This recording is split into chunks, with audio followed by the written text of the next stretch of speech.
The culture of ancient Israel can be considered as an honor and shame society, and this provides an interesting lens to re examine some familiar Bible stories. To learn more, join me for today's episode of All Things Apostolic.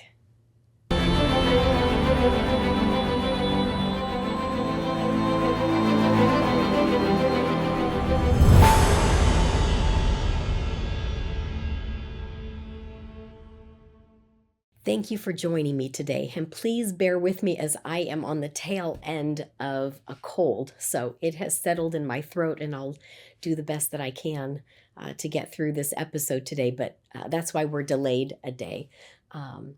But I'll just be a little raspy as we go through this, so please bear with me.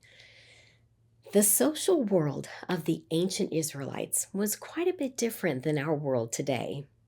And one of the cultural aspects was the emphasis on honor and shame. Ancient Israel functioned in many ways as an honor and shame society, meaning that a person's identity, status, and moral standing were largely determined by how they were perceived within their community. In such a culture, honor was the highest social value, representing public reputation, respect, and the approval of others, while shame was to be avoided because it signified disgrace and loss of standing. Honor and shame were external social pressures used to reinforce the culture's cherished values and norms. Although an inward conscience mattered, there was a lot of external pressure to comply. Someone who exemplified the virtues and desirable behavior valued by the culture was an honorable person, and they were rewarded with praise and other advantages, and their ranking in society was elevated. On the other hand, a person who acted shamefully had a lower status, and if the behavior was bad enough, they could even be shunned. While a wise person conformed to the norms of society, a fool flaunted the rules of society. Honor cultures still exist today. They are very family-oriented, and one's identity and status is essentially determined by the family that one is born into. A person's primary role in the family is to bring honor to it and to avoid bringing any shame. Members of a family then share in the status of the family as a whole, and they all will defend the honor of their family. So there is a corporate dimension to honor and shame, but there is still individuality, and there can be competition among siblings for preeminence within the family. This brings to mind stories such as Jacob and Esau and Joseph and his brothers. Now, I want to caution that there is some scholarly debate as to how much the ancient Israelites operated within the paradigm or framework of an honor and shame society. Each ancient culture differed in the way honor and shame was defined and applied, and so we want to be cautious about forcing biblical events to fit into this paradigm. But we're going to examine a few examples of events in the Bible that do seem to fit this framework of an honor and shame culture. For the first two examples, let me preface by saying that there was a high value placed on virginity. Virgins were a valuable commodity in the Mediterranean culture because they were a guarantee that a child was the future husband's progeny, and his honor depended on it. The males of the household, especially brothers, were expected to do whatever necessary to prevent their sisters from becoming impure. If an unmarried woman had intercourse, then she was stigmatized and marked. She was considered tainted and had few prospects for marriage. She was considered damaged goods, and the stigma could not be removed. If the males in the family failed to protect the virginity of their sisters, they were expected to avenge the disgrace and kill the perpetrators. But even if the perpetrators were killed, the woman would still be marked for life. In 2 Samuel chapter 14, Tamar, the sister of Absalom, was raped by her half-brother Amnon. She pleaded to Amnon, "Nay, my brother, do not force me, for no such thing ought to be done in Israel. Do not thou this folly. And I, whither shall I cause my shame to go? And as for thee, thou shalt be as one of the fools in Israel. Now therefore, I pray thee, speak unto the king, for he will not withhold me from thee." Notice that she was appealing to Amnon's sense of honor by saying that no such thing should be done in Israel, and he would be considered a fool by society. And she reminded him that her life would basically be over if he did this. She would have a difficult time marrying and having children, which would deny her the primary means for a woman in ancient Israel to achieve honor and an elevated status. At least if she was given to Amnon by the king, she could have some fulfillment in life by having children. But if he raped her and violated her, she would be tainted for life.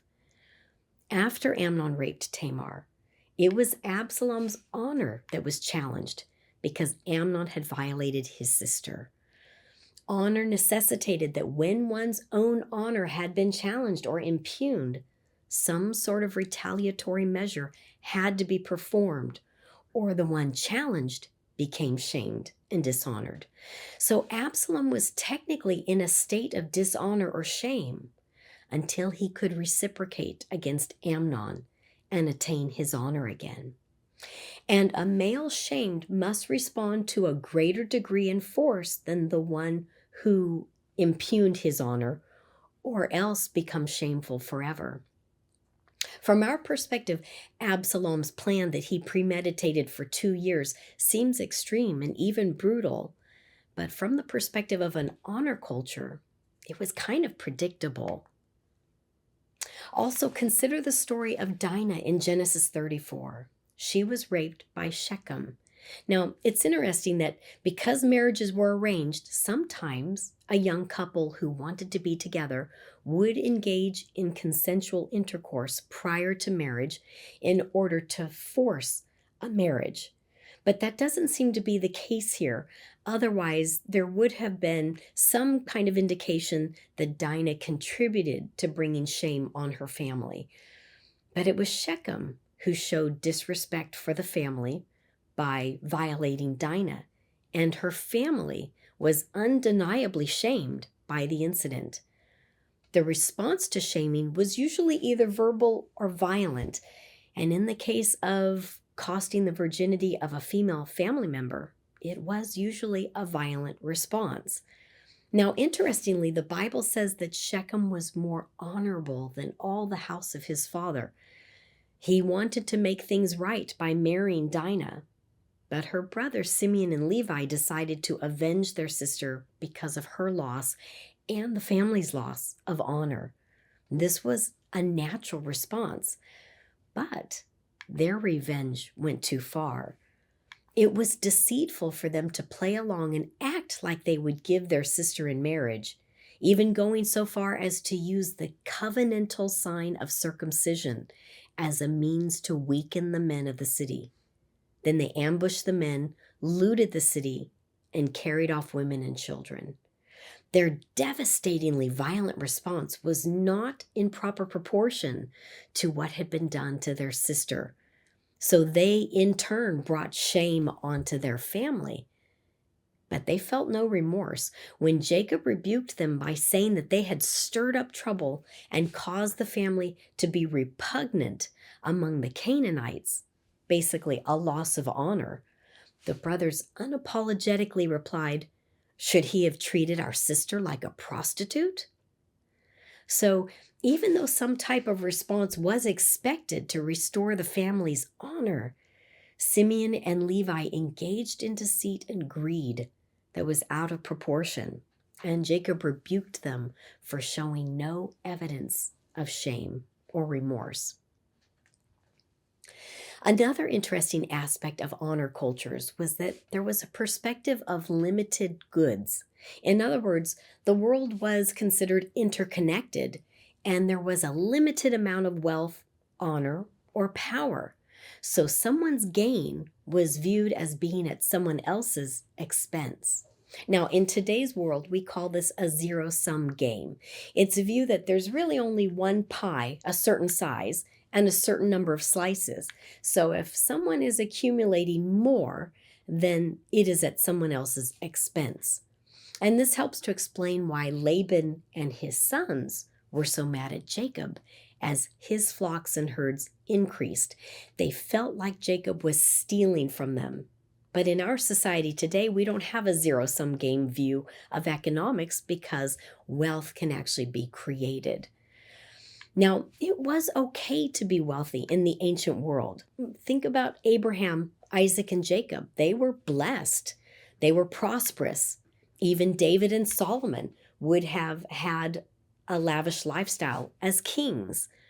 But the wealthy were expected to be very generous with abundant acts of charity to compensate for the inequality. Think about the parable of the rich man and Lazarus in Luke 16. The rich man wasn't condemned for his wealth, but he was condemned for being stingy with it. He wouldn't extend any kind of charity to Lazarus. Another example is Genesis 27, with Jacob stealing of Esau's firstborn blessing by tricking Isaac. Jacob received the great blessing, and when Esau cried out for a blessing, his father gave him what could be considered an odd blessing that wasn't much of a blessing, and that's because there was only one firstborn blessing. Once it was pronounced, it could not be retrieved or duplicated because the blessings were viewed as finite. Esau believed that Jacob's increase came at his expense. Another biblical story that could fit with this principle is Judges 7, when God commanded Gideon to whittle down the number of men who would fight against the Midianites. God did this because he did not want the Israelites to claim the victory as their own. Judges chapter 7 verse 2 reads, "And the Lord said unto Gideon, The people that are with thee are too many for me to give the Midianites into their hands, lest Israel vaunt themselves against me, saying, Mine own hand hath saved me." The Hebrew word translated as vaunt also means to glorify, and it is semantically related to the Hebrew word for honor. So God was saying that he wanted it to be clear who gave Israel the victory, so that Israel would not claim glory and honor for itself against God. And this is kind of an interesting idea. In a way, if we think of honor as being a set amount or even on a spectrum, the more that Israel increased its own honor, it simultaneously decreased honor to God. And that makes sense when we think about pride. When we're prideful, we're feeling worthy of honor and glory and bringing it upon ourselves. And the amount of glory given to God is diminished. So kind of like a continuum, the more we seek glory and honor, the less God gets. But rather than being full of pride and wanting glory and honor for ourselves, it should be given, all the glory and honor should be given toward God. Another aspect of an honor society was called challenge and riposte, or challenge and response. A person could challenge another person's honor. In fact, they could increase their own honor by challenging someone else's honor if the challenged person did not respond appropriately or took too long to respond. And as I mentioned previously, a challenge to one's honor could be countered verbally or with violence. So the story of Nabal is a good example. David's men requested permission to enjoy some of Nabal's food. But Nabal insulted them by questioning, "Who is David and who's the son of Jesse?" Well, that was a challenge to David's honor. David planned to respond to the insult with violence, but Nabal's wife Abigail wisely intervened. Even the giving of gifts where there was some expectation of reciprocity could be considered a challenge to someone. In that case, the person who received the gift had to respond with an even greater gift or suffer disgrace. Now, it's possible that the story of Jacob and Esau's reunion fits this model, and if so, then it provides another angle to view this scenario. When Jacob learned that Esau had 400 men with him, Jacob sent gifts ahead of his family to Esau.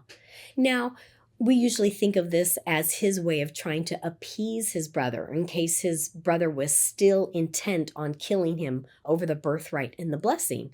And I think that is a very obvious and understandable interpretation. But is it possible that Esau politely refused the gifts because he knew that accepting the gifts would make him beholden to his brother, and then he would have to reciprocate in some way or suffer shame? So let's read Genesis chapter 33, verses 8 through 11. And he said, "What meanest thou by all this drove which I met?" And he said, "These are to find grace in the sight of my Lord." And Esau said, "I have enough, my brother. Keep that thou hast unto thyself." And Jacob said, "Nay, I pray thee, if now I have found grace in thy sight, then receive my present at my hand, for therefore I have seen thy face, as though I had seen the face of God, and thou wast pleased with me. Take, I pray thee, my blessing that is brought to thee, because God hath dealt graciously with me, and because I have enough." And he urged him, and he took it. Now notice there's some back and forth going on, but Esau didn't accept the gifts until Jacob called it a blessing. Now this could allude back to the blessing that Jacob had taken. So in a sense, Jacob's gifts could be viewed as an attempt to give back part of the blessing that he had deceptively taken. In which case then, the gifts aren't really a gift, but a form of repayment. And as a form of repayment, no further reciprocity would be involved. So then Esau accepted the gifts. Now, there's no way to 100% determine that the idea of reciprocity is what made the difference in Esau accepting the gifts, but it definitely gives a different nuance to the story. Another example of challenge and riposte, or challenge and response, is a well-known proverb. Two verses are juxtaposed and apparently say the opposite. Proverbs 26 verse 4 says, "Answer not a fool according to his folly, lest thou also be like unto him." But then the very next verse seems to contradict it. "Answer a fool according to his folly, lest he be wise in his own conceit." There are a lot of explanations proposed to explain the apparent contradiction. The most common one I've heard of is that it just depends on the context. Either proverb can be right depending on the situation, and you need wisdom to discern which one is the right course of action. And I think that's a great explanation. But there may also be another one. From an honor culture perspective, these verses could involve a situation of challenge and riposte. The main concern is in how the one being challenged gauges whether he can ignore the challenge and still maintain his honor. And this depends on the status of the two people involved, the challenger and the one being challenged. If the challenger was of a lower status than the one being challenged, then the one being challenged could probably ignore it with no negative effects.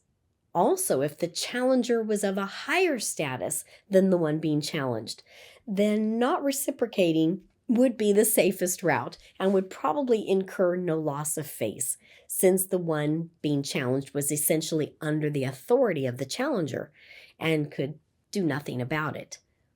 However, if the two people were of the same social status, then the person being challenged must respond in some way to preserve their honor. So verse 4 is possibly a situation in which someone is being challenged by a fool of lesser status, and to even bother to respond would, in a sense, be to give honor to the foolish person who doesn't deserve it. However, verse 5 could apply in situations where the honor of the person being challenged is sufficient, that some kind of response is necessary. It could be that wisdom is at stake, and to ignore the fool would be to admit that folly prevails. So, viewed through the lens of honor and shame, ultimately, how one responds to a fool could depend on gauging the effects of shame. As a general rule, it was better to ignore the fool, because to engage him further would be to elicit an insult and challenge. However, as verse 5 indicates, there were times when the appropriate response would be to defend one's honor and turn the table, or else experience loss of face. Another special type of significant feature among honor cultures was the patron-client relationship. This occurred outside of familial relations. A patron would extend favor and grace to clients, and the clients would extend honor to their patron. Now, in a sense, the Israelites could have viewed God as their super patron because he took care of them and blessed them. And in return for his provision and protection, they were expected to praise and honor him and be loyal to him. God rewarded those who were loyal and obedient, but those who were disloyal or who were foolish or brought shame to God's name would lose his protection and possibly even receive punishment. Israel's covenant relationship with God meant that obedience brought national honor and honor to God's name, while disobedience led to shame and exile. God's name and reputation were tied to Israel's actions, reinforcing the collective nature of honor. As the examples that we've covered today show, understanding Israel as an honor and shame society helps shed some new light on some biblical narratives. Honor was one of the virtues that the Israelites desired the most. But in Jesus, there was a reversal of the honor and shame. His crucifixion was the ultimate shameful death in the eyes of the Romans and the Jews. But in God's plan, his shameful death became the source of true honor and glory. In Philippians chapter 2, Paul writes about Jesus, saying, "He but made himself of no reputation, and took upon him the form of a servant, and was made in the likeness of men. And being found in fashion as a man, he humbled himself and became obedient unto death, even the death of the cross. Wherefore God also hath highly exalted him, and given him a name which is above every name, that at the name of Jesus every knee should bow, of things in heaven and things in earth and things under the earth, and that every tongue should confess that Jesus Christ is Lord, to the glory of God the Father." In contrast to the honor and shame norms of the ancient culture, Jesus willingly took humiliation upon himself as a lowly servant. And then, contrary to the typical honor and shame cultural expectation, he was highly exalted and his name elevated above every other name. Thank you for joining me for today's episode of All Things Apostolic. And until next time, take care and God bless.